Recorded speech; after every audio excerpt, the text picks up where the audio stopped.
एका गावात महात्मा आले. संत प्रारब्ध बदलू शकतात बरं, देवाला नाही प्रारब्ध बदलता येत. देवाला जर प्रारब्ध बदलता आला असतं तर तो बिना चपलाचा काऊन फिरला. तुम्ही आता जिला वाटे लावले माझ्या लक्ष्मी मातेला, जी कमळावर उभी आहे, तिला जर प्रारब्ध बदलता आला असतं तर ती 6 महिने 26 दिवस दगड उशाला घेऊन, नाही राक्षसनीच्या तोंडाचा वास घेत का बसली. 6 महिने 26 दिवस आणि बाकीचे महिने 14 महिने 27 दिवसातले फक्त 6 महिने 26 काढे. तर हे बाकीच्या दिवसात दगड उशाला आणि गवत पाठीला घेऊन विशाल भाऊ लक्ष्मी झोपली. लक्ष्मी योग घडला सीतादेवी कर्मे श्रीराम वनवासा गेला. का नाही का का का देवाला नाही त्याचं प्रारब्ध बदलता येत, नाही चप्पल घालता आली. अहो ज्यांच्यावर संताची लक्ष्मीची कृपा झाली, ज्या घरी लक्ष्मीची थोडीशी कृपा झाली, त्या घरच्या बाईला जशा साड्या तशा चपला. वाक्य कळलं का तुम्हाला. ज्या घरी लक्ष्मीची थोडी कृपा झाली त्या घरी त्या बाईला जशा रंगाची साडी तशा चपला. हॉलमध्ये घालायची चप्पल वेगळी, किचन मध्ये घालायची चप्पल वेगळी. महाराज घरी आल्यावर हाणायची चप्पल आहे का नाही काय माहिती. आणि महाराजांनी चुकीनं वागल्यावर त्या थुत्तर फुटूस तर हाणते, आणि ते बी काय खोटं थोडं विठाला विठाला विठाला. मला सांगा थोडीशी लक्ष्मीची कृपा झाली तर आपल्याकडे इतका बदल होतो, इतका बदल इतका बदल इतका बदल. आणि तिलाही चप्पल नाही, तिला गादी नाही. तिच्या मालकाचं नाव घेणाऱ्या बाळूला एवढे मोठा पलंग बसायला टाकलाय. कोणाच्या मालकाचं नाव घेतो आपण. लक्ष्मीच्या मालकाचं. बुवा लक्ष्मीच्या मालकाचं नाव घेतो ना आपण मनोज भाऊ. तर आपल्याला एवढा मोठा माईक सगळं पद्धतशीर यथा सांग, आणि त्या मालकालाही चप्पल नाही. प्रारब्ध देवाला त्याचं बदलता येत नाही. एका बाईला गावात एक साधू आले. 5-10 साधू येत होते पूर्वीच्या काळात. ज्यानं 6 धुतले त्याचं नाव साधू. जे सगळं साध्य करते त्याला मग तुम्ही म्हणतात साधू. तुम्ही आम्हालाही म्हणतात, हे तुमच्या मनाचा मोठेपणा आहे. वाणी श्रीमंत आहे तुमची, आम्ही नाही त्या यादीत येत. साधू त्याला म्हणायचं. काम क्रोध मद मत्सर लोभ अहंकार यानं धुवून टाकलाय ते साधू. अशी साधू गावामध्ये मारुतीरायाच्या मंदिरात आली. प्रारब्ध बदलत असतात, संतांचे उपकार असतात. गावात आले. संध्याकाळची वेळ आहे. रात्रीच्या वेळेला काही मुख्य साधूंनी सांगितलं, अरे फार दूरचा प्रवास झाला रे, रस्त्यात गाव नाही, या गावात यायला किती वेळ झालाय. रात्रीची 11:30 वाजलेत, 11 साडे 11 वाजलेत. आता सगळी लोक झोपलेली असतील, आपल्याला काय भेटल.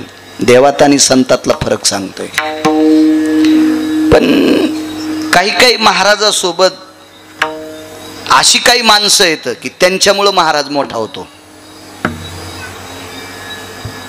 महाराजांना कमीपणा आणायचं नाही बरं. आणि असे काही माणसं येतं की महाराज त्याच्यामुळे भ्रष्ट होतो. अशा 14 व्याख्या आता. अशा काही महाराष्ट्रात मावल्या आता नालायक नवऱ्याला सुद्धा मोठं करतात. मायबापाचं नाव सांभाळण्यासाठी वाटेला आलेलं कोणाचं खुरपण असेल, कोणाचा कापूस येचणं असेल, कोणाची सोयाबीन कापणे असेल, कोणाची तूर कापणे असेल, वाटेल ते काम करील. पण आपल्या मालकाचं आणि आईवडिलाचं नाव मोठं करण्यासाठी ती त्याला मोठं करते. अशा मावल्या 14 पैकी 2-3 व्याख्या 2 सांगितल्या तुम्हाला. कारण संगती संग दोष, संगतीमुळे माणसं मोठी होऊ शकत असतात. तेवढ्या मोठ्या सात्विक महाराजांच्या सानिध्यात त्यांची शिष्य सुद्धा चांगली होती. नाही तर बरेच शिष्य असे असते, गाडीत बसणार पण गाडी पंक्चर झाल्यावर ते झोपणार. ड्रायव्हर गाडी खोलायला,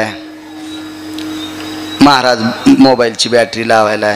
ड्रायव्हर थकला, महाराजांनी धोतर खोचलं, पुन्हा टायर खोललं, आणि हे नंतर उठले. हो कस काय हो, गाडी थांबल्यावानी झालती. हो अशीच थांबली होती, मधात सासरवाडी होती आमची. हा असं नाही, मी तुम्हाला नाही म्हणतो बापू. असं तसं या बा लेकी बोले सुने लागे, असं काही बी अंगावर नाही करता घेतलं पाहिजे. मी असं सरळ सरळ सांगाल, मग रेडीमेड कपड्याचं दुकान आहे, मी कोणाला कशाला कपडे शिवू, आहे का नाही? असं होतं. अशीच शिष्य चांगलं उपरणं असलं की बाबा गोड वाटायला राव. महाराज इकू नको म्हणजे बरं आहे कुठं.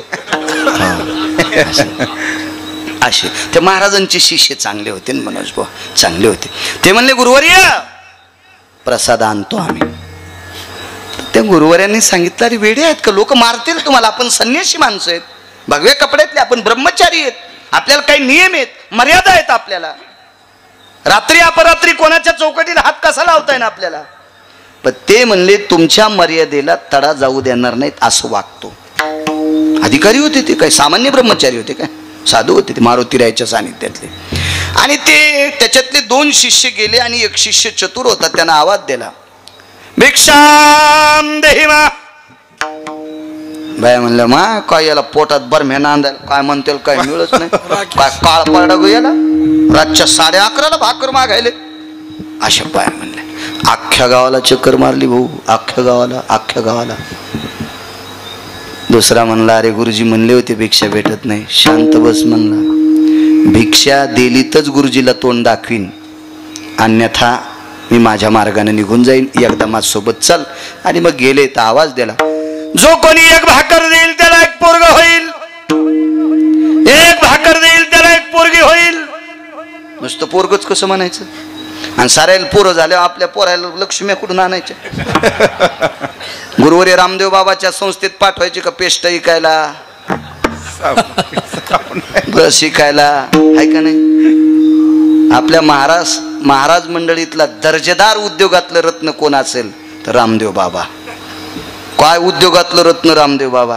तुम्ही जरा टाकी जाणं, आपण बी काहीतरी 2-4 मशीद पाळायच्या, एखादी गायच पाळायची, काय उद्योग रामदेव बाबाचे. वाती पण लक्ष्मीला, वाती पण रामदेव बाबाचे. आदर्श घेतला पाहिजे तशा माणसाचा. अहो संन्यासी माणूस किती उद्योग, आपण 1-1 लक्ष्मी केली, आपल्याकडे पण 1-1 उद्योग असावा. उद्योगं वर्धन्ते लक्ष्मी, आहे का नाही? कोणाला लक्ष्मी माळ घालीत नसते, आदर्श घेतला पाहिजे त्याचा. हो म्हणून पोरी सुद्धा हो अशा अपेक्षा करी जा. जो कोणी 1 भाकर देईल त्याला 1 कन्या होईल, ज्याला जो कोणी 1 भाकर देईल त्याला 1 मुलगा होईल. आता ते हिंदी भाषेत होता. 1 रोटी देगा उसे 1 बच्चा होगा, 1 रोटी देगा उसे 1 बच्चा होगा. विशाल भाऊ त्यानं आरोळी ठोकली. एका बाईच्या घरात 5 भाकरी होत्या. त्या बाईचा नियम होता मालक आल्याशिवाय ती जेवत नव्हती. ते का तुमची आमची बायको थोडीच होती.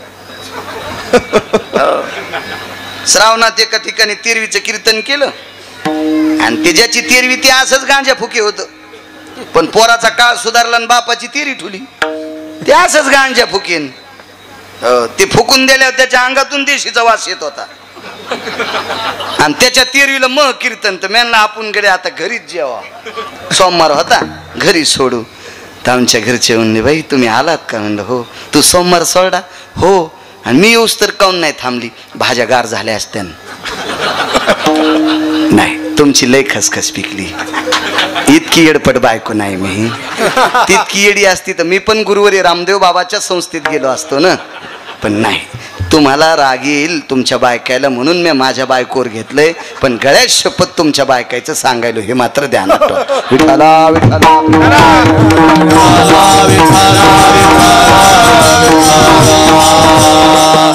तुमच्या आमच्या बायका येतोय. एका निष्ठावंत वारकऱ्याची पत्नी होती. 5 भाकरी. मालक येईन म्हणले, आले नाही. आपल्या बायका काय बाबा. 1 जणाची इथं मनोज भाऊ आम्ही जेवायला गेलोत. अजूनच कीर्तन ते म्हणजे या जेवायला गेलोत. उन्हाळ्याचे दिवस, कुरड्या पापड्या वगैरे सगळं, रस, आंब्याचा रस होता, गावरान आंब्याचा. हो ते दुर्मिळ झालाय गावरान आंब्याचा रस. आता कशाला काही लावलं की हे फार उत्कृष्ट सोंबळे आहेस तू, येडपट आहेस, तुला आखलीचा कांदा नाही. गावरान आंब्याची बरोबरी जगातल्या कोण्याच आंब्यान करायची नाही, कोण्याच आंब्यान करायची नाही, कोण्यात नाही. आणि लोणकड्याचं माझ्या या महाराष्ट्रातल्या माऊलीने हातानं रई लावून किंवा घरच्या गाईचं म्हशीचं मिक्सरवर दही हलवून त्याचं काढलेलं लोणी, स्वतःच्या चुलीवर किंवा गॅसवर कढवलेल्या लोण्याचं तूप जगातल्या कुठल्याच कंपनीच्या तुपानं बरोबरी करायची नाही. तो पिकायची पद्धत कशी होती माहिती आहे का? घृतायो व्यापारयं तत्वबलेषु पारनिरोर सव्य भागानाम यद्घ्रताति जायते न घ्राणमेवचम. जिनच्या पॅन्टीवाल्याला काय माती माहित नाही, तुम्हाला बी टिकलेवाल्याला काही माती माहित नाही. फक्त जुन्या बायकांना विचारा आणि जुन्याला विचारा, जुन्या म्हातारा इथं असं तेल तूप लावायचे.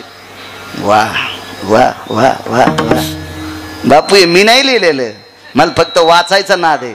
एखादा म्हणत असेल कशा ते तू वाचव रे चोंबळ्या. विठाला विठाला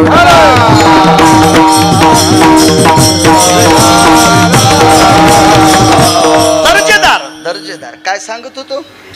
हा, जेवायला गेलो होतो आम्ही. घरच्या गावरान आंब्याचा रस होता. आम्ही जेवलोत मस्त छान पद्धतशीर. जवळच कीर्तन मनोज बुवा, मग आता इथे कीर्तन करून असंच पुढं जायचं आंबा जोगायला. तिथंच आराम केला. आराम केल्या म्हणलं आता ताई तुम्ही जेवा बरं, आमचे जेवण झालेत बसा. नाही महाराज तुम्हाला वाटत. मी म्हणलं बाई तुम्ही जेवा, मला उशिरा जायचंय. मग ती बाई, त्या बाईन स्वयंपाकाला 2-3 शेजारनी बोलील, त्या 4 जण जेवायला बसल्या. मी बाहेर गेलो. असा दारातून जाता जाता पाहिलं स्वयंपाक घराकडं, तर 4 जेवायला बसल्या. आणि जिच्या इथं आम्ही जेवलोत का तिच्या ताटात भजेत नव्हते. तर मी यजमानाला म्हणलं आम्हाला थोडे कमी वाढे असते तरी जमलं असतं, तुमच्या मंडळीच्या ताटात भजे नाहीत.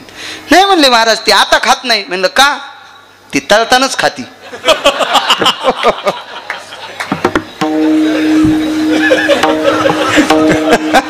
ती गार झाल्यावर खात नाही म्हणले, ती तळतानाच खाती. वा वा वा वा म्हणलं कायच वा. आमचं पण नशीब तुर्कस्तानच्या पलीकडे झोपलंय. त्या बायकोच्या हातचा स्वयंपाक खाल्ला. आणि तू तर कुठं झोपला असेल काय माहित, तुला तर मरूस तर खाचा. विठाला विठाला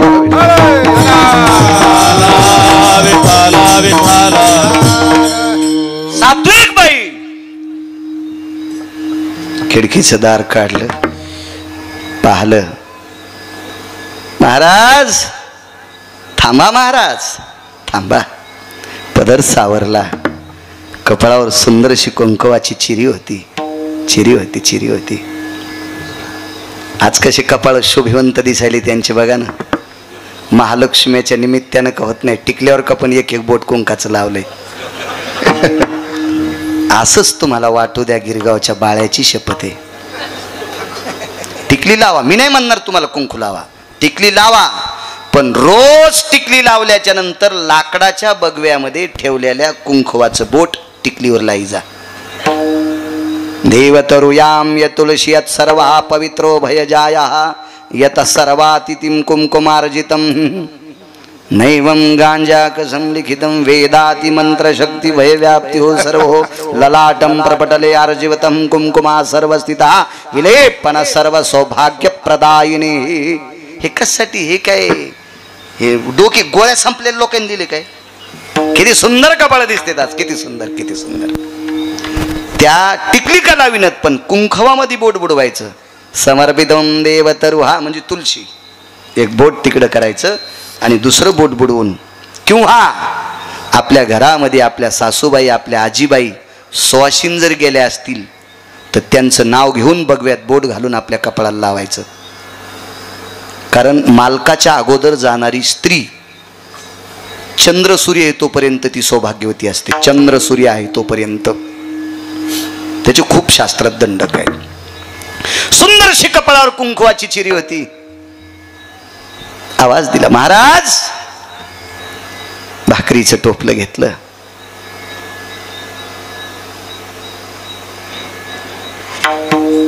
आणि त्या भाकरीचं टोपलं साधूच्या झोळीत रिचून दिलं. एक लक्षात ठेवा, आपल्याकडे पेरणी झाली म्हणत नव्हते, वाहडी म्हणत होते. पेरणी काय म्हणत होते? वाहडी. आणि बी सगळं काढून घेतल्यावर ज्वारीचे 2-4 दाणे खोळीत ठेवत होते. 2-4 दाणे खोळीत ठेवत होते. खोळ कधीच रिकामी ठेवत नव्हते. बगवं जर सुतक पडलं असेल तरच बगवं धुवायचं आणि बगवं कोरडं झालं की लगेच त्याच्यात कुंकू टाकायचं. बगव्यातलं कुंकू झालं म्हणायचं नाही, वाटलं म्हणायचं. असा शास्त्राचा सिद्धांत. आणि जुन्या बायका टोपल्यातल्या भाकरी दुरुडीतल्या देत असताना नवऱ्याला जरी भाकरी वाढायची असेल विशाल भाऊ तर दुरडी रिकामी करून कधीच वाढीत नव्हत्या. त्या भाकरीचा थोडासा तुकडा दुरडीत टाकायचा आणि मग नवऱ्याला मालकाला भाकरी वाढायची, म्हणजे भाकरीचं टोपलं रिकामट होत नव्हत्या. आपल्याकडे पद्धत आहे. नवरात्रीमध्ये गोंधळी दादा जर आपल्याकडे आला, वासुदेव जर आला, मार्गशीर्ष महिन्यामध्ये वासुदेव आला, चैत्र महिन्यामध्ये पांगुळ आला, तर त्याला ज्या वेळेला आपली माऊली, शेतकऱ्याची माऊली ज्या वेळेला ज्वारी तांदूळ देते का, त्यावेळेला त्याच्यातले 2-3 तांदूळ तिच्या ताटात टाकीत असतो, ज्वारीचे दाणे टाकीत असतो, रिक्त पात्र ठेवत नसतात. हिनं सगळं टोपलं महात्म्याच्या झोळीत रिचवलं. भाकरी 6 होत्या. बसू द्या बसू द्या बसू द्या बसू द्या, बस बस बाळा बस. इतकं एवढ्या वेळ कसं उभं राहील ते. 5-7 भाकरी होत्या. ती रिकामं कसं ठेवायचं म्हणून त्याच्यातली एक भाकरी बाईच्या टोपल्यात वापस केली. भाकरी 5 होत्या. दादा 5 भाकरी होत्या. नेल्या. काय भाजी कालवण असेल, कोरड्यास असेल. कोरड्यास हा संप्रदायातला शब्द आहे. कोरड्यास हा ग्रंथातला शब्द आहे, ग्रंथातला. पण हल्ली म्हणण्याची पद्धत आहे. काय भाजी केली, वरणाला भाजी कशी म्हणतो? हो, वरणाला भाजी कशी म्हणता येईल? हा, आणि असं कोरड्यास जर कोणी म्हण, हे ते नेवळट आहे, ते शुद्ध बोलत नाही. शुद्ध काय त्या बापानं आणलं का सोमळ्या? तो ओरिजिनल शब्द मातीत घातले, तू हे शब्द शुद्ध असते तो नालाय का कुठले पण? आपली बोली आपलीच बोली आहे. या महाराष्ट्राची माती, या महाराष्ट्राची भाषा इतकी पतिव्रता आहे, इतकी पवित्र आहे, पतिव्रता आहे. तिला पेनचं स्पर्श सुद्धा असं टाका स्पर्श न सहावती. टाक म्हणजे पेन. मराठी भाषा ही सगळ्या भाषांची राणी आहे. टाक म्हणजे पेन. पेनचा स्पर्श सुद्धा सहन करीत नाही. माडी, माडी आणि मा शब्दावर पेन आदळा. कोणी एका बला माडीवरी कुमकुमम नारजवा निर्धारी. पेनचा टिपका दळा कोणी एक आबला मांडीवरी. किती शब्दाचा अनर्थ आहे. माडी आणि मांडी, एक पेनचा टिपका दादा, एक पेनचा टिपका सहन करीत नाही. इतकी पवित्र भाषा मराठी भाषा आहे. आपली शब्द आपलं सांभाळा, आपलं आपलं सांभाळा. आई शब्दाचा दर्जा किती, बाबा शब्दांचा दर्जा किती, दादा शब्दांचा दर्जा किती, तात्या शब्दांचा दर्जा किती, अण्णा शब्दांचा दर्जा किती, भाऊ शब्दांचा दर्जा किती, नाना शब्दांचा दर्जा किती. आबासाहेब, तात्यासाहेब, नानासाहेब, का काय दर्जेदार शब्द आहेत. इतके मोठे दर्जेदार शब्द सांभाळायचे. काय असेल ते कालवण, कोरड्यास चटणी भुरकी काय असेल ते देऊन टाकलं. मारुतीरायाच्या मंदिरात दरबारात तो प्रसाद वाढला आणि तृप्तीचा ढेकर दिल्याच्या नंतर त्यांच्यातले मोठे अधिकारी महात्मे होते. त्यांनी सांगितलं, बाळा पाठीवर थाप टाकली, काय बोलतो तसं वागतो रे. अरे कोणी दिलाय हा प्रसाद, कोणी दिलाय, कोणी दिलाय? महाराज आनंद ज्या वेळेला असा गळ्याला येतो का, त्यावेळेला एखादा शब्द तोंडातून पडत असतो. महाराजांनी खूप वर्णन स्तुती केल्याच्या नंतर त्याच्या तोंडातून एक शब्द पडला, गुरुवर्य भाकरी फुकट आणलेल्या नाहीत. भाकरी फुकट आणलेल्या नाहीत. आता मला असं वाटतंय गुरुजींना राग एका गोष्टीचा आला की त्या गुरुजींनी पैशाला कधी हातच लावला नव्हता, कारण त्यांचं लग्न झालेलं नव्हतं. त्याच्याकरता त्यांना पैशाचा काही संबंधच नव्हता. मागणं पुढं फुफुटा उड. मी त्यांचं सांगतोय, त्यांचं. आताच्या बाबतीत नाही. आता पैसा सुटलाय कोणाला नाही, त्या सुटली द्रव्यालोभ माया भस्मदंड छाया तरुवराची. भस्मदंड छाया तरुवराची. नाही त्या सुटली द्रव्यालोभ माया भस्मदंड छाया तरुवराची. भस्मदंड छाया तरुवराची. नाही त्या सुटली द्रव्य लोभ माया. लग्न कर नाही तर नको कर, किंवा आयुषा कोणी दावा हे जया नावडे कन्या पुत्र घोडे दाराध. नाही नाही, मॅच बंद केलं तर हे इस्तू लाईन म्हणून. विठाला विठाला विठाला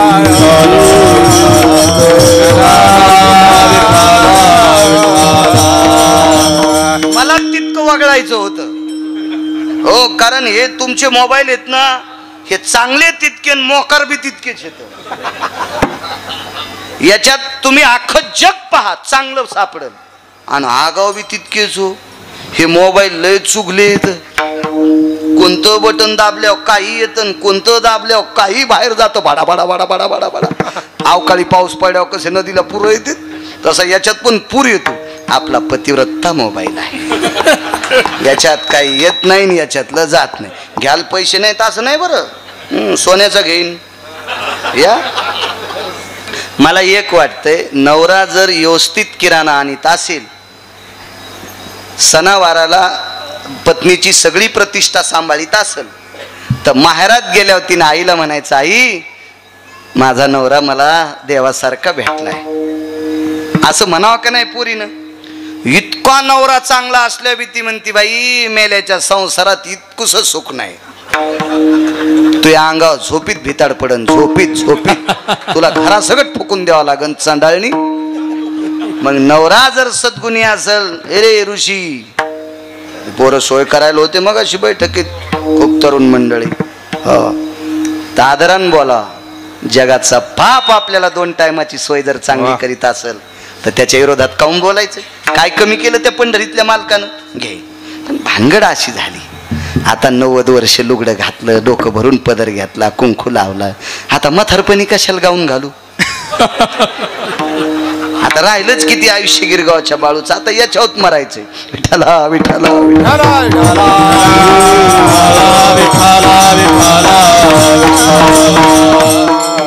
फुकट भाकरी नाही आणलं, पैसे नव्हते. गुरुवारे म्हणले, काय दिलंस. एखाद्या घरी चोरी करून विकत आणलं की नाही. एका भाकरीला एक मुलगा कडेल दिवशी तोंडात आणली. गुरुवारी चुकलं नाही काय, त्या बापाच्या घरचं जात होतं म्हणे, एक भाकर देईल तिला 25 पोरं होईल म्हणायला पाहिजे होतेस.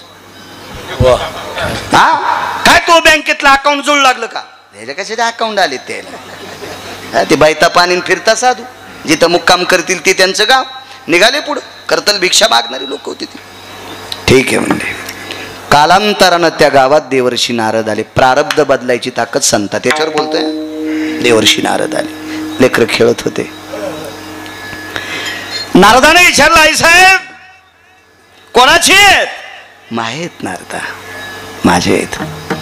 तर नारदानं कौतुकानं पंढरपुरातल्या मालकाला एके दिवशी सांगितलं होतं, देवा मी त्या गावातून येत असताना ती बाई माझी फार आदर आतिथ्य पाद्यपूजा करते, माझा जेवायला प्रसाद देते, त्या बाईच्या दारात तिचा पाळणा हलावा. तर भगवान पांडुरंगानं सांगितलं तिच्या नशिबात 7 जन्म नाही. नारद शांतच होते. तर नारदानं सहज विचारलं, बाई कोणाचे आहेत. मायेचे आहेत. नारदा जेवा नाही म्हणले, जेवा नाही पंढरपुरातल्याची पाहतो म्हणजे सोय. आता उभेत नाही राहिले नारद, पंढरपुरापासून पळतच. भगवान हादरले, देवा खाली या. भगवान म्हणले, नारदा सांगा. भगवान खाली उतरले, नारदाला प्रणाम केला. देव मोठ्याला प्रणाम करत होते. हो, नारद भगवंताच्या अंतकरणातले लोक आहेत. हो, एकदा एखाद्याला खोटं वाटन. एके दिवशी उद्धव वैकुंठात गेले. तर उद्धवाला कधी पण वैकुंठ उघडं होतं, पण भगवान ज्या वेळेला पूजेला बसायचे का त्यावेळेला उद्धवाला प्रवेश नव्हता. आईसाहेब थांबायच्या किंवा गरुड थांबायचे. नारद आले त्यांना प्रवेश नाही, उद्धव आले त्यांना प्रवेश नाही. कोणी महाराज येऊ की देवपूजा करेपर्यंत प्रवेश नाही. मग एके दिवशी नारदाने, उद्धवाने, अजून काही लोकांनी एक अशी मीटिंग भरवली. देवपूजा करत असताना आईसाहेबाला न जुमानता मधात प्रवेश केला. तर नारदाच्या मूर्तीवर अभिषेक चालू होता. अभिषेक चालू होता नारदाच्या मूर्तीवर. उद्धवाच्या मूर्तीला चंदन लावित होते. त्यावेळेला नारदाला आणि उद्धवाच्या लक्षात आलं, एवढ्या वेळात आपल्याला प्रवेश नाही, याचं एकमेव कारण आहे भगवंत आपली पूजा करतोय. देवाला संत आवडतात संत. प्रणाम केला, या नारदा. काय झालं नारदा, का रागावले. काय म्हणे देवा, अहो 10-15 वर्षापूर्वी मी तुम्हाला सांगितलं होतं त्या बाईली एखादं लेकरू द्या, तुम्ही म्हणले 7 जन्म नाही, तिच्या इथं 5 खेळते. तर भगवान म्हणले, नारदा त्या बाईचं प्रारब्ध बदलायची ताकद माझ्यात नाही. त्या बाईला विचारन तुला 5 लेकरं कोणाच्या कृपेने. तिने सांगितलं एक साधू आले. मग नारदा तुम्ही जर कृपा केली असती तर चंद्र सूर्य येतोपर्यंत तिचा वंशवेल कशी खुरडी असती. ही तुमच्यातली ताकद, प्रारब्ध बदलायची ताकद संतात आहे. मग संतांचे जर उपकार झाले ना तर माणूस इतका उंच जाऊ शकतो. एक मुद्दा तुमच्या पुढे मांडतोय. विठाला विठाला विठाला. एकच मुद्दा आहे का. वाल्या नावाचा व्यक्ती, मला असं वाटतंय माझ्या माईंनो, मावल्यांनो, सात्विक सदाचारी पुण्यशील या भारत देशातली संपत्ती म्हणजे या देशाची स्त्री आहे. राज्यराणी व संपत्ती या देशाची स्त्री आहे. या देशातल्या सर्व सात्विकांना 9 महिने पोटात ठेवून प्रसवणाऱ्या तुम्ही आहात. रत्न आहात तुम्ही. रत्न या देशातलं, रत्नांना जन्म देणाऱ्या महारत्न आहात. तुम्हाला सांगतो माझ्या माईंनो, वाल्याला त्याची बायको सुद्धा वाल्मिक म्हणत नव्हती. मला काही पुराणात हा उल्लेख आढळलेला नाही, पण मी मोठ्यांचं मानतोय. आमच्याकडे वयोवृद्ध, तपोवृद्ध, निष्ठावंत वारकरी साहेबराव महाराज सोनोटीकर, एकदम साध्या विचाराची व्यक्ती, पण प्रचंड भगवान पांडुरंगावर विश्वास, प्रचंड. त्यांनी म्हणावं, ए बायांनो, साधी भाषा होती, अगं वाल्या इतका नालायक होता की त्याची बायको सुद्धा वाल्मिकराव म्हणत नव्हती. म्हणजे कामच चुकीचं होतं ना.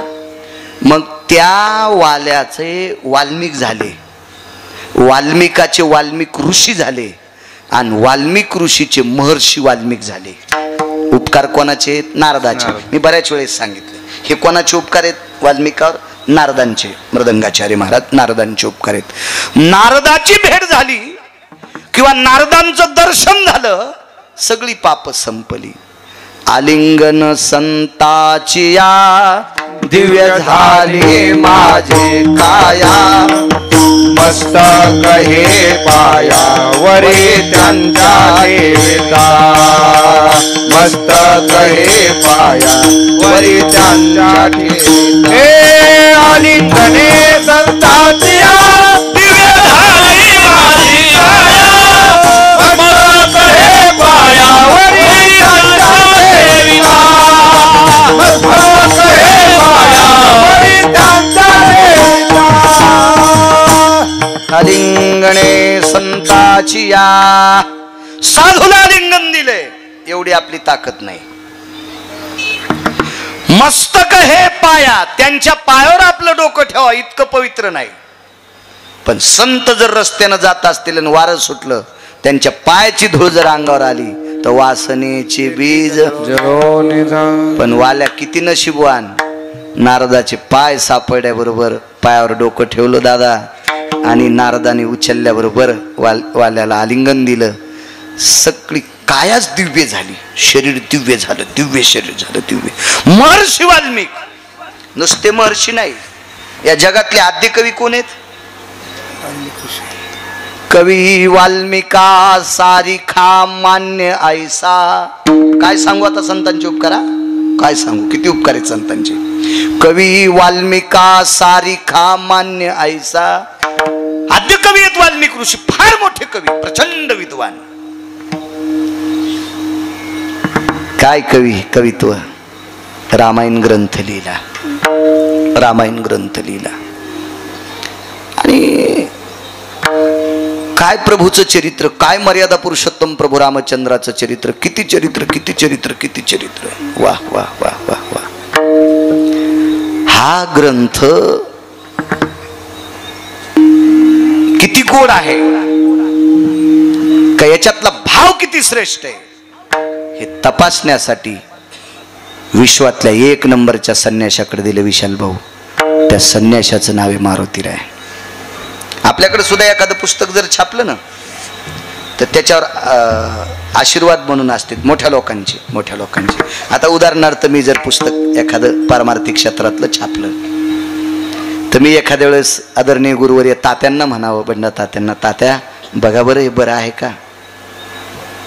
गुरुवर्य घुले बाबांना म्हणावा, गुरुवर्य उल्हास बाबांना म्हणावा, अशी काही संस्थेतली एक आधारीव रत्न आहेत की ज्यांच्यामुळं आपण परमार्थ करतो. मला वाटते गुरुवर्य महाराष्ट्रातल्या 3 शास्त्रीपैकी सुरुवातीला आलेले बरं का. आता आपण नशिबवान आहेत, आता शास्त्रींची संख्या कमी नाही. आपण इतके नशिबवान आहेत, आता शास्त्रींची आपल्याला अडचण नाही. पण सुरुवातीला महाराष्ट्रात 3 शास्त्री आले, जगन्नाथ अण्णा पवार, तुकाराम महाराज महामुनी आणि आपला मराठवाडा इतका पुण्यवान आहे. आपल्या मराठवाड्यात एक शास्त्री आहेत, प्रल्हाद शास्त्री दैठणकर. तर जगन्नाथ अण्णा पवार काव्यतीर्थ यांनी सांगावं, संसार करत असताना लहान्या माणसाकडे बघून करायचा, लहान्या माणसाकडे बघून करायचा, आणि परमार्थ करत असताना मोठ्याकडे बघून करायचा. आता एखाद्या माणसानं जर 3 लाखाचा सोफा आणला, तर तो सोफा जर विशाल भाऊ आपल्याला आणता येत नसेल, मग कसं आपण अंगावर रॉकेल घ्यायचं का कोरड्या तोडी टाकायची नाही. आपण ते सोफा बघून जगायचंच नाही. ज्या माणसाची तर संध्याकाळी आत राहायला नाही त्याच्याकडे बघून जगायचं. 50 लाखाच्या गाडीत बसणाऱ्यानं मोटरसायकलवाल्याकडे बघून जगायचं. मनोज भाऊ, दुःखच होत नाही हो, दुःखच होत नाही. आणि परमार्थ करत असताना ज्यांनी चुका केल्या नाही त्यांच्याकडे बघून जगायचं. आपलं जीवन गोड होतंय, गोड होतंय, गोड होतंय, गोड होतंय. हो, तुम्हाला एक सांगू का, परमार्थामध्ये अशा लोकांकडे बघून परमार्थ करायचा की ज्यांच्या भक्तीला बघून मारोतराव सूर्याने लाजावं, सूर्याने लाजावं. आगा निशापती दिनपती तेजो भयोस्ते क्रांती यद भक्ती मर्मज्ञ निगुती. भाष्यकारांचं वाक्य. हा निशापती दिनपती, दिवसा प्रकाश देतो तो सूर्य आणि रात्री प्रकाश देतो तो चंद्र, आणि ज्याच्या प्रकाशामुळं नालायक सुद्धा माणसासारखे वागतात तो प्रकाश संतांचा असतो, आदरीव लोकांचा असतो. त्या लोकांकडे बघून आम्ही परमार्थ करायचा असतो. हे हावभाव करणाऱ्याकडे नसतो. देखावा तो कोणाला करता येतो, काय विषय नाही. तुम्हाला एक सांगू का, आमच्या कपड्यापेक्षा सिनेमातल्या महाराजाचे कपडे लय ओरिजिनल असते. माझ्या जीवनात मला 4च पिक्चर आवडले, 4च. आपण खोटं कशाला बोलायचं. त्याच्या सगळ्यात जास्त कोणता आवडा असेल तर तिरंगा. मला त्याच्यातलं भाषेतलं मर्म फार आवडते, भाषेतलं मर्म फार आवडते. आणि त्याच्यानंतर अजून एक पिक्चर आहे इंडियन, बरोबर आहे ना. त्याच्यातला महाराज बघा बरं किती भारी दिसतो, त्याचा टान त्यान, काय माणसं दुधानं आंघोळ घालायलेत, कोणी मदानं आंघोळ घालायलेत, आणि मग लाता बी खाल्ल्या. म्हणजे मला एक म्हणायचं की डेकोरेशन मध्ये दिसणारी ही याच्यावर भुलायचं नसतंय. ज्यांच्या विद्वत्तेला सूर्य लाजतोय, ज्यांच्या भक्तीला चंद्र लाजतोय, अशा लोकांकडे बघून आम्ही परमार्थ करायचा असतो, देखाव्याकडे नाही.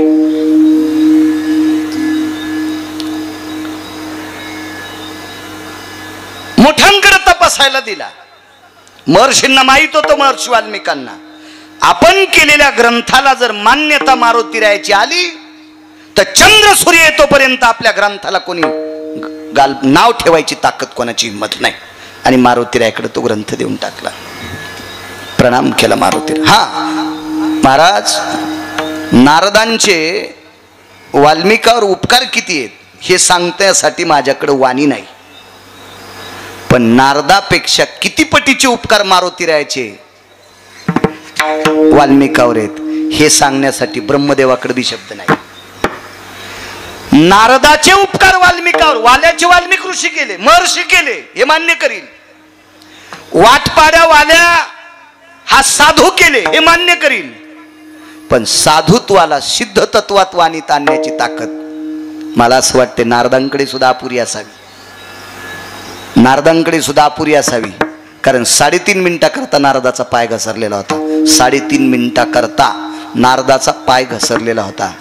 एका सेकंदा इतका ज्याचा पाय घसरला नाही त्याचं नाव आहे मारुतीराय. आणि अशा संन्याशाकडे भाऊ ग्रंथ तपासायला दिला. मारुतीरायांनी रामायण वाचलं.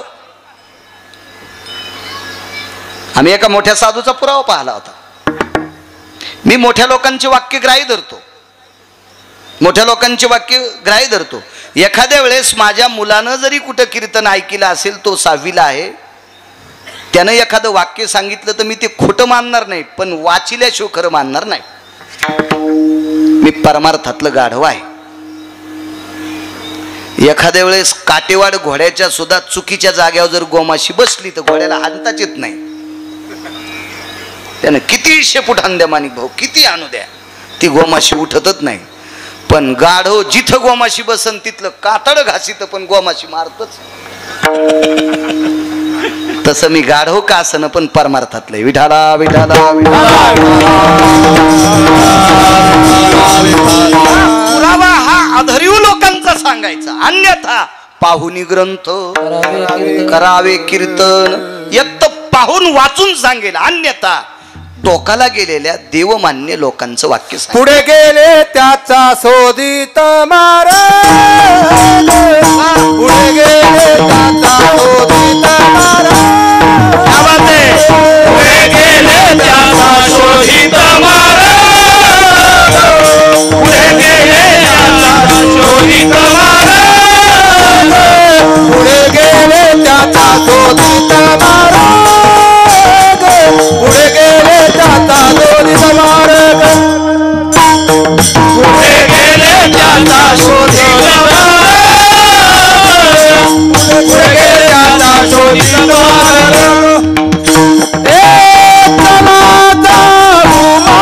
मागे, चला जाऊ मागे, घेत आम्ही वंदूच्या नादात उठावे, वंदू चरणरज देव उठावे.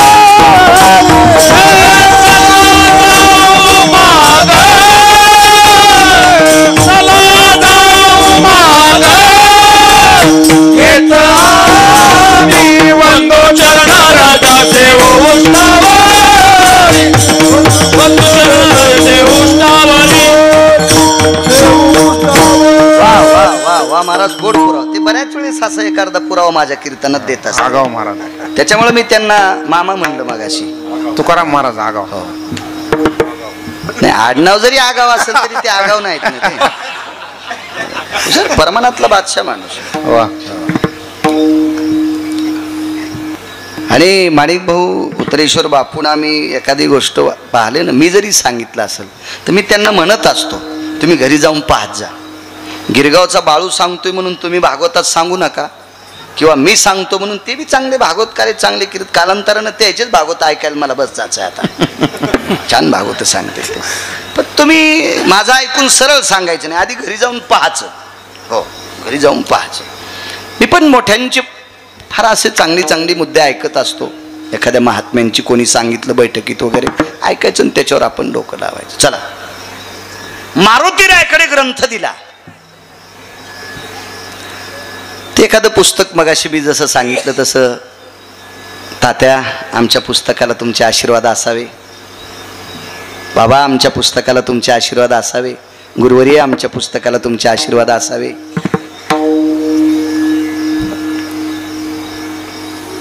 मला पुराणातला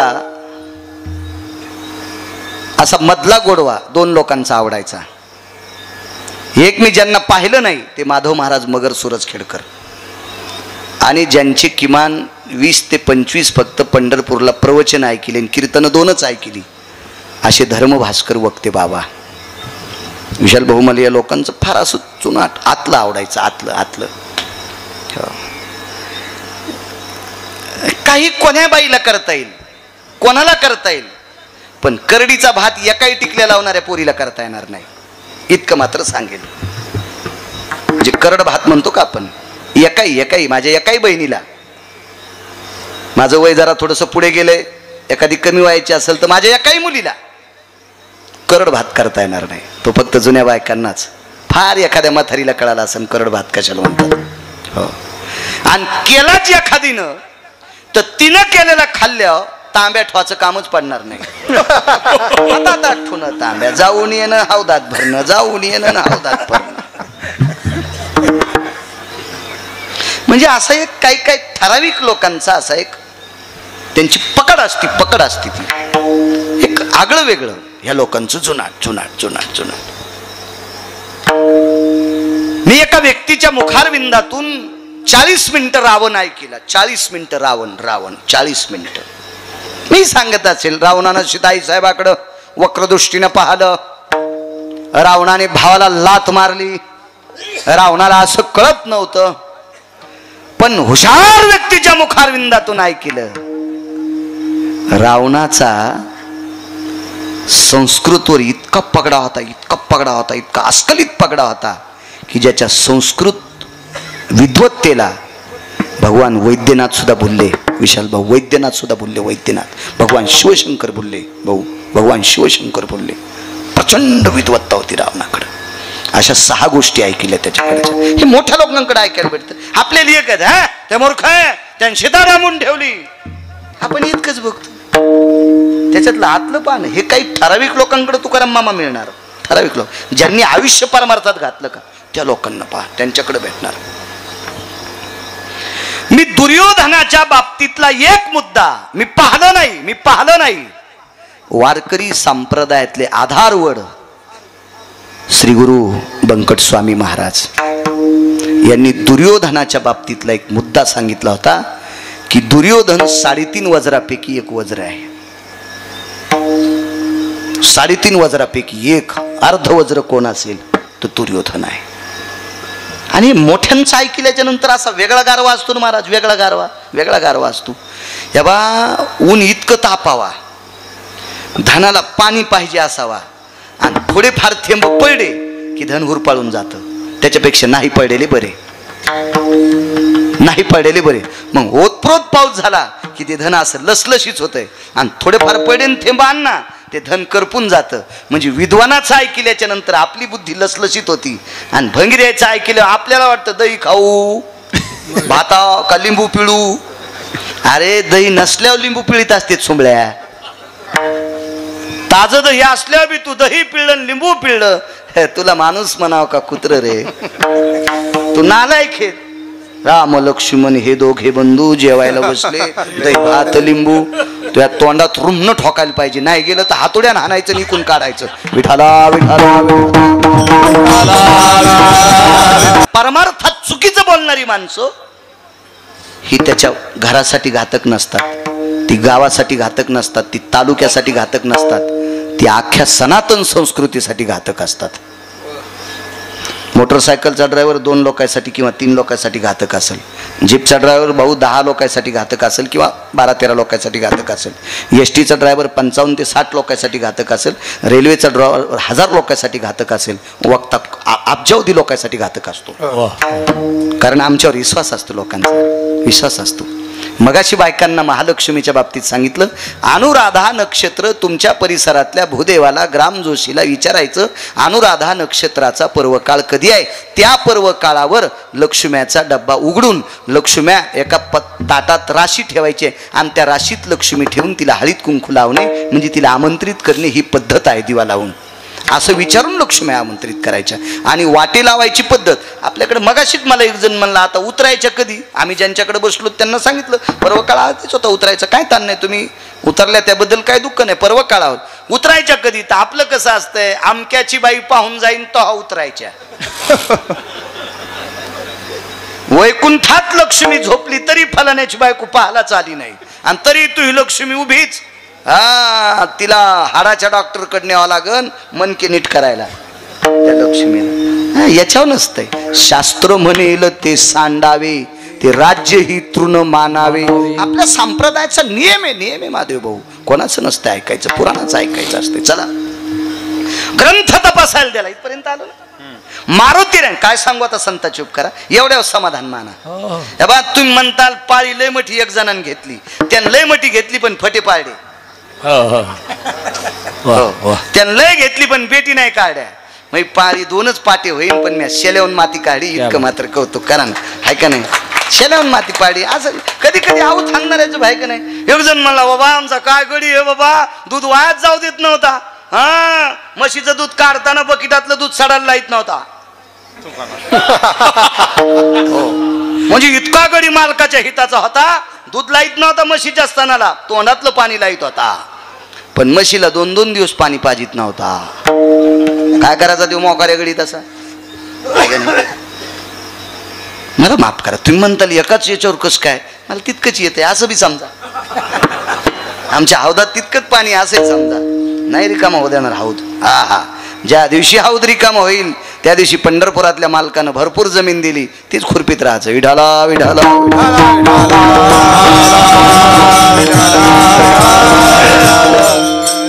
वाचिला ग्रंथ. आता मारुती रायाला ग्रंथ का नाही आवडणार. आणि पुन्हा वाल्मिकाने लिहिलेला. मारुती रायाने रामप्रभूचं भजन हलकटानं केलं तरी आवडलं.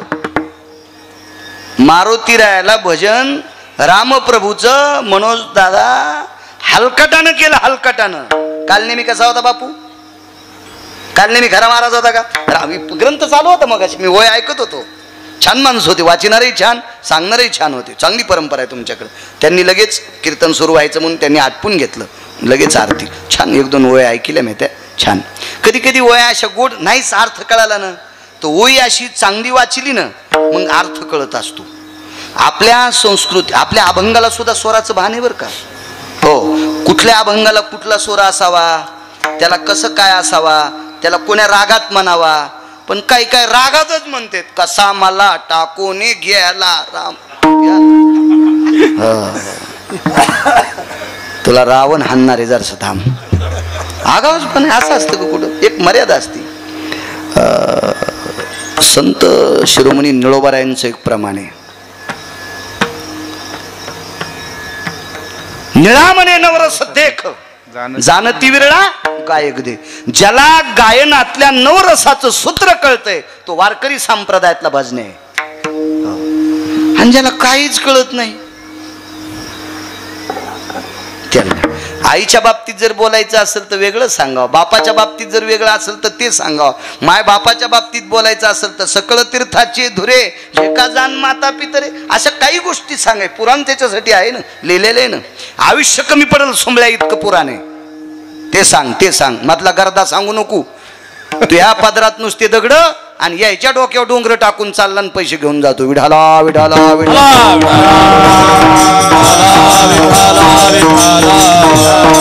चुके चुके. तुम्हाला एक सांगू का, तुम्हाला वाटतंय का लोकायला भुलीलं म्हणजे आपलं कल्याण आहे? पाप लागतंय, पाप. तुम्हाला चुकीचं सांगणं आज मजा वाटते, आज मजा वाटती. पण ज्या वेळेला दक्षिणेचा मालक असा काठीला तेल लावून येतो का निबर डक काठीला असा तेल लावून येतो का, त्या दिवशी ती काठी चमकल्या असं कळतं, अरे बाप रे आपण लय येडेवानी बोललोत कीर्तनात. माणिक भाऊ कीर्तनात, बताने भाऊ सुम्या लय दाड येते. कीर्तनात सटाक्या हाणल्या की यम सटाक्या हानीत असतो. पण मंडपाला झालर किती आहे तितक्याच. वरचीला झालर म्हणायचं, याला काय म्हणायचं खालच्याला पडदा. पडदा आहे का नाही. मग ती खाली आला की पडदा, झालर गेली मातीत. मर्यादा असली पाहिजे.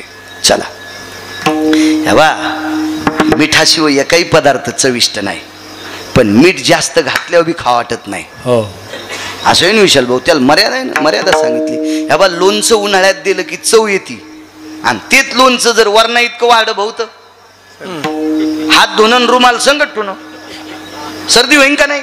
मर्यादा असते, मर्यादा असते, मर्यादा असते. चला मग नालायकानं रामप्रभूचं चिंतन उलट सुलट केलं तरी मारुती रायाला आवडलं. मारुती रायानं 14 वेळेला प्रणाम केलता. काल नेहमीला 14 नुसती स्तुती. शिरसा स्थिर हृदयो यज्जायते नाम हृदया भयानाम शिरसाति जायम. माझ्या नाथबाबांनी केलेलं रामायणात पाहू नका ते. दुसरीकडे बघा, दुसरीकडे बघा, दुसरीकडे बघा. रामायण फार आहेत. रामायण मारुती रायानं 13-14 वेळेला काल नेहमीला प्रणाम केला. कळाल्यावर एका लातात मारला तो भाग सोडून द्या. मोठ्याला सगळंच करता येत असतं. पण नालायकानं प्रभू रामचंद्राचं वर्णन केलं तर मारुती रायाला आवडत होतं. तर महर्षी वाल्मिकानं केलेलं का नाही आवडावं. वा वा. ग्रंथाच्या 2 प्रक्रिया सांगतो, बाकीच्या राहू द्या. पहिली प्रक्रिया, ग्रंथ विशाल भाऊ वाचिल्याच्या नंतर हृदयात लावला. आणि दुसरी प्रक्रिया, ग्रंथ डोक्यावर घेतला मारुतीरायाने आणि नाचू लागले. मग झाल्या 2 प्रक्रिया. एक एक एक एक हृदयाला लावला आणि दुसरी डोक्यावर ग्रंथ घेतला आणि नाचू लागले. महर्षी वाल्मिकाच्या लक्षात आलं, आपण जिंकलोत, आपण जिंकलोत, आपण जिंकलोत. आपण केलेला ग्रंथ सर्वश्रेष्ठ आहे. मारुतीरायाला आवडला. आणि आश्रमातून मारुतीराय निघत असताना, मारुतीरायाला वाटे लावत असताना मारुतीरायाने हाताला स्पर्श केला आणि सांगितलं, महर्षी वाल्मिक, एके दिवशी मी लिहिलेलं रामायण पण वाचायला या. काय सांगू आता संतांचे उपकारा, मी लिहिलेलं रामायण सुद्धा वाचायला या. मनोज बुवा, मग मात्र अंगावरच्या एका रोमातून घाम निघला वाल्मिकाच्या. अरे बापरे, आपल्या रामायणाला मान्यता देणारे मारुतीराय यांचं रामायण किती श्रेष्ठ असेल विशाल भाऊ. पण वाल्मिकांचं रामायण हे ध्वजपत्रावर लिहिलेलं होतं. ध्वजपत्र जिनच्या पॅन्टीवाल्यांना, हे ऋषी तुम्हाला माहीत नसेल एखाद्या वेळेस, हे तरुण भाई तुम्हाला माहीत नसेल, पण जुन्या म्हातारीला आणि जुन्या या अण्णासारख्या वयस्कर लोकांना विचारा, विशाल भाऊ तुम्हालाही कळत असेल, काशीचे कापडी आपल्याकडे ज्या वेळेला येत होते का, काशीचे कापडी, त्यांना ठराविक गावं होते, त्याच्या 4-4, 5-5 गावाची त्यांना ती बांधिलकी असायची. आणि तो कापडी भाऊ आपल्याकडे आल्याच्या नंतर आपल्याला जो गोड मुरमुऱ्याचा प्रसाद देत होता का, तो ध्वजपत्रावर टेकून देत होता. ध्वजपत्रावर टेकून देत होता. आणि त्यांचं जर एखादं जुनं घर असेल, 1-2 वर्षाला काशीला कोणी येत असेल, तर त्यांना लाखाचे शिवशंकर देत होते. लाख नावाचा एक पदार्थ असतो. पूर्वीच्या काळात मतदानाच्या पेट्या सील करायला लाखच वापरित होते. मी काय मतदान अधिकारी नव्हतो, पण मला लाख कळतो. लाख 14 ठिकाणी वापरतात. शहाणा सोनार मणी दबू नये, गळ्यातले बायकांचे मणी असे दबू नये म्हणून त्याच्या मधात लाख घालीत होता. लाख. आणि ते पेट्या भाऊ पॅक करायला ते लाख असा मेणबत्तीवर वितळायचा आणि असा लावायचा. लाखाची शिवलिंग देत होते त्या काळामध्ये. असो, तर ते ध्वजपत्र होतं, विशिष्ट प्रकारच्या झाडाची साल, त्याच्यावर ग्रंथ लिहिलेला होता. पण मारुतीरायाने सांगितलं, मी रामायण लिहिले ते बघायला या. काय सांगू आता संतांचे उपकारा, की संतांनी केलेले उपकार चंद्र सूर्य येतोपर्यंत संपत नाहीत. त्यांची उंची मापण्यासाठी ब्रह्मदेवाचं माप कमी पडतंय. तर तुमची माझी काय कथा आहे बघा पुढे. तर वाल्मिकाच्या रोमातून घाम निघाला आणि महर्षी वाल्मिक मारुतीरायाला सांगतात, आजच येतो ना. चेहरा पडला, बरं चेहरा पडला, आजच येतो ना. मारुतीराय म्हणले चला. आता मारुतीराय थोडंच असं काय काम होतं की त्याला असं थोडंच होतं. बायको म्हणली आता परळीला जायचं ना, आपल्याला दागिने आणायचे. बायको म्हणली लक्ष्मीचा साज आणायचा. का पप्याची माय म्हणली आता पोरायला काय कपडेच आणायचे. आज थोडं काही काम, काही गरजच नव्हती. बायता पाणी फिरता साधू. ते मारुतीराय होते, फक्कड साधू होते. ते फक्कड साधू. माझ्या लहानपणी एक आमच्या गावात बाबा यायची. त्याच्या पुढे पैसे टाकल्यावर ते पैशाला हात लाईत नव्हतं, पण शिष्य थैलीत भरून नेत होतं. असे होते का मारुतीरायच होते ते, काहीच विषय नाही. चला म्हणले. तिथे गेल्याच्या नंतर समुद्र कोणता असेल बापू सांगता येईल तुम्हाला? जाग्रताया मापंपती निरयो, जाग्रता नाम आपांपती निरयो. समुद्र किती आहेत? 7. आपण भागवतात पाहिले. प्रियव्रतां भयरहं वरायं चक्रसुधा भय जायन्ते. प्रियव्रता भय चक्रसुधा रहंवर भययनि जायन्ते. वृष्णिर भययनि सुधाति रहंवर प्रिया भयायनि जायन्ते. प्रियव्रता भय जायन्ते. बापूच सांगते. प्रियव्रत नावाचा राजा ज्या रथात बसला, त्याचा रथ ज्या ज्या दिशेने गेला. प्रियव्रत, व्रत म्हणजे नियम आणि प्रिय म्हणजे आवड. ज्याला नियमाविषयी आवड होती असा एक राजा भारत देशाला लाभला, त्याला प्रियव्रत नावाचा राजा म्हणतात. राजे 46 पाहले, काही तत्वातले, काही 63 पाहले, काही 114 पाहले. वेगवेगळे तत्व आहेत राजाचे, वेगवेगळे. त्याच्यातला श्रीमंत राजा भारत देशाला लाभला, त्याचं नाव होतं भरत. या देशावर आईतकं प्रेम केलं म्हणून या देशाला भारत देश नाव पडलं. भारताच्या श्रीमंतीचं वर्णन, भारताच्या वैभवाचं वर्णन पैठणच्या मालकांनी बापू जास्त केलं. आपण पाहिल्या वया केली तरी पैठणच्या मालकांनी जास्त केलं. असो, असा एक घृताचा समुद्र आहे. उपमन्याकरता कोणता दिला? शिर. शिर म्हणजे काय? दूध. दुधाचा समुद्र, लवणाचा समुद्र. आता आपण कोण्या समुद्राचं पाणी पिलं तर आपल्यासाठी लवणाचाच आहे. लवण म्हणजे खडा नाही, लवण म्हणजे मीठ. लवणाग्रो पांपती जायम, कारण तितकी जीभ आपली लायकीची नाही त्याच्यातलं दूध चाखायसाठी. त्याच्यासाठी उपमन्य व्हावं लागेल, त्याच्यासाठी उपमन्य व्हावं लागेल. आणि घृताच्या समुद्राचं महत्व, तुम्ही 12 ज्योतिर्लिंगापैकी एका भगवान शिवजीच्या अधिष्ठानावर जातात, त्या एका स्वरूपाचे 2 भाग झालेले आहेत. एका ठिकाणी लोणी लावतात, तिथे भगवान शिवजींना एका पशुच्या रूपात असताना अर्जुनाची गदा लागली होती म्हणून तिथं लोणी लावण्याची पद्धत आहे. घृताय नवनीतयो यत्कालाति जायते. अजून त्याची 3 कारणं म्हणून त्या समुद्राला घृताचा समुद्र म्हणतात.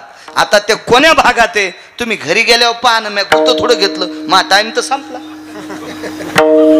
तुम्ही घरी गेल्यावर बघा ना, ते बघा ना. तुम्ही म्हणताल मग तुला येत नाही, असं समजा मी तुम्हाला का कामाला लावतो. तुम्ही जितके हुशार होताल का तितके आमचे लोक नीट रस्त्याने चालतील. आणि तुम्ही जितके येडेवानी करताल का मग आमचे गाणेच म्हणतील. क्या बात, क्या बात. आम्ही रस्त्यानं चालण्यासाठी तुम्हाला विद्वान व्हावं लागेल, तुम्हाला विद्वान व्हावं लागेल. महाराज प्रमाण कधी म्हणता आलं? कीर्तनकार प्रमाणात असला तर तुम्हाला प्रमाण म्हणता येईल. आणि कीर्तनकार प्रमाणाच्या बाहेर गेल्यावर तुम्हाला काय आपलं विठ्ठल विठ्ठल म्हणणे गब्बस आहे का नाही? मापात असावं, मापात असावं सगळं माप. चला म्हणले, शिळा होत्या स्फटिकाच्या, काही शिळा होत्या शालिमार दगडाच्या. शालिमार दगड म्हणजे विटेवरच्या मालकाची मूर्ती ज्या स्वरूपात दिसती का त्याला शालिमार नावाचा पाषाण म्हणतात. अशा शिळा होत्या काळ्या ठिकर काजळासारख्या, काही शिळा होत्या स्फटिकासारख्या. या सर्व शिळेवर रामायण महर्षी वाल्मिकानं ध्वजपत्रावर लिहिलं आणि मारुतीरायनं रामायण पाषाणाच्या शिळेवर नखानं लिहिलं. काव्यास्तुत्य सर्वानां नारायणो नखाग्रेषु. पुढं 3 वया इतक्या सुंदर आहेत बापू, इतक्या सुंदर, इतक्या सुंदर, हृदयाला असा पाझर पडतेला अशा वयात. काय मोठ्या लोकांचं वाक्य असतं महाराज. काही लोक काय विद्वान, चक्रांकित महाराज, धारुरकर शास्त्री. हा पुरावा सगळ्यात जास्त टोकाचा कोणी सांगितला असेल तर रामचंद्र महाराज, डोंगरोजी महाराज त्यांनी सांगितला. फार मोठा पुरावा याचा, असा अस्खलित पुरावा, अस्खलित पुरावा. भागवतातलं मर्मज्ञ होते. गुरुवर्य रामचंद्र महाराज भागवत सांगत असताना उन्हाळ्याच्या दिवसात जर गरमी होत असेल तर समोर ठेवलेला वाटीतला रंगनाथ त्यांना वारं घालीत होता. वाटीतला गोपाल कृष्ण त्यांना वारं घालायचा. एवढे इतकं विद्वत्तान, एवढं वागणं, परमार्थातलं पोषक रत्न. आणि त्या पाषाणाच्या शिळा मारुतीरायनं असा शेपटीनं असं वारं घातल्याबरोबर त्याच्यावर बसलेली धूळ, त्याच्यावर चढलेल्या वेली, त्याच्यावर पडलेली पानं, ही सगळी विशाल भाऊ बाजूला सरकली. आणि ब्रह्मदेवाला डोळे 8 होते, 8 डोळे होते, 8. आपल्याला 2 आहेत म्हणून चष्मा लागला. त्याला 8 होते ना, इतके कसे कामाला येते ना. चष्मा लावला आपण. एक जण मला म्हणला, वाळू महाराज हे कानाच्या छिद्रातून आवाज येतो, मग हे कशाला दिले भाकरी, हे असे फालके कशाला दिले, फालके कशाला दिले. तर मी म्हणलं चष्मा लागल्यावर अडकवायला दिले. नाही, चष्मा लागल्यावर हे जर नसतं तर खोट्या ठोकल्या असत्या का? आणि खोट्या ठोकल्या आवाज कशाचा आला असता? देवानं जे जे दिलंय ते फायद्याच दिलंय हो. हे हो. आणि तुम्ही बघा ना, देवाने असे कान दिलेत. तुम्ही आंघोळ करताना पाण्याचा शिपका हाना, मधात पाणी जात नाही, पाणी जात नाही. ते जिलेबीच्या येडे होणे आतून आतून अशी अटाळे. हुशार देव. नाही तर असा पाण्याचा शिपका आणल्यावर इकून पाणी गेला असतं, इकून आला असतो. काय त्याचं एक एक काम, काय डोक्याचं जीव, सगळ्या गोष्टी काय. देव देवच त्याला देव म्हणतात ना. जगात कान मोठे दिले फक्त गणपती बाप्पाला, पोट मोठं दिलं गणपती बाप्पाला. आणि गणपती बाप्पाचे सगळ्यात जर इंद्रियात लहान काय असेल तर डोळे आहेत. डोळे. मोठ्यांचं वाक्य सांगतोय, मारुतीरायाचे डोळे इतके लहान आहेत, सगळ्यातलं सगळं पाहतात. मारुतीराय आपल्या याचे गणपती बाप्पाचे, गणपती बाप्पाचे इतके कान, ते मारुतीरायचं आठवायलेत ना, चरित्र त्यांचं चालू होतं. गणपती बाप्पाचे कान भाऊ इतके मोठे आहेत, इतके मोठे आहेत, भंगिऱ्याचं पण ऐकून मधात ठेवतात आणि ह्या पोटात साठवतात आणि मग खरं काय ते ठेवतात आणि खोटं फेकून देतात. म्हणून तो महाभारत लिहिण्यासाठी गणपती बाप्पात निवडले होते. श्रीमूळ वेद व्यास भगवान, 1.25 लक्ष भारत केले निर्माण. तया प्रति प्रश्न केला जन्मे जयान, समूळ सांगा मजला पूर्वज कथन. जय देव जय श्री पांडवा, धर्म भीम अर्जुन नकुल सहदेवा. गणपती बाप्पाला महाभारत लिहिण्याचा 18,000 श्लोकाचा संपूर्ण 1.25 लक्ष श्लोकाचा, हे भागवताचे श्लोक झाले. 1.25 लक्ष श्लोक लिहिण्याचा मान, कारण त्यांची दृष्टीच इतकी गोड होती, कानच इतके व्यापक होते. हा, जो नाही आवडला तो श्लोक बाजूला फेकला. कुठ शब्द ते ह्याचे सुद्धा महाभारताचे सुद्धा कुठ श्लोक होते, काढून टाकले ते. चला मग 8 डोळ्याने वाचिलं रामायण. पण ब्रह्मदेवाच्या लक्षात आलं, आपण लिहिलेलं रामायण मारुतीरायनं छातीला लावलं, डोक्यावर घेतलं, काय काय केलं. पण हे रामायण ज्या वेळेला लोक वाचतील त्यावेळेला आपल्या रामायणाला कवडीची किंमत राहणार नाही. हे कोणाच्या लक्षात आलं माहिती आहे का? महर्षी वाल्मिकाच्या. महाराज महर्षी वाल्मिक हे संसारिक होते. अगोदर होतेच ना संसारिक, नंतरचं काय असू द्या, पण काय होते अगोदर? संसारिक होते. तरी पण मारुतीराय त्यांच्या आश्रमावर आल्यावर तुम्हाला काय देऊ असं वाल्मिक ऋषींच्या तोंडातून वाक्य पडलेलं नाही. मारुतीराय निष्ठावंत संन्यासी, निष्ठावंत ब्रह्मचारी, ज्यांच्या आईला सुद्धा कळालं नाही पोरग आहे का पोरगी, लक्षणावरून ओळखीलं पोरग आहे. इंद्रिय दिसलीच नाही भाऊ, जन्मताच कासोटा होता कमरेला बांधलेला. आईला आणि बापाला सुद्धा इंद्रिय नाही, पाहायला भेटले नाही, इतका कमरेला कासोटा घातलेले. आणि तसा विरक्त महात्मा महर्षी वाल्मिकाला जाताना म्हणले, काय देऊ?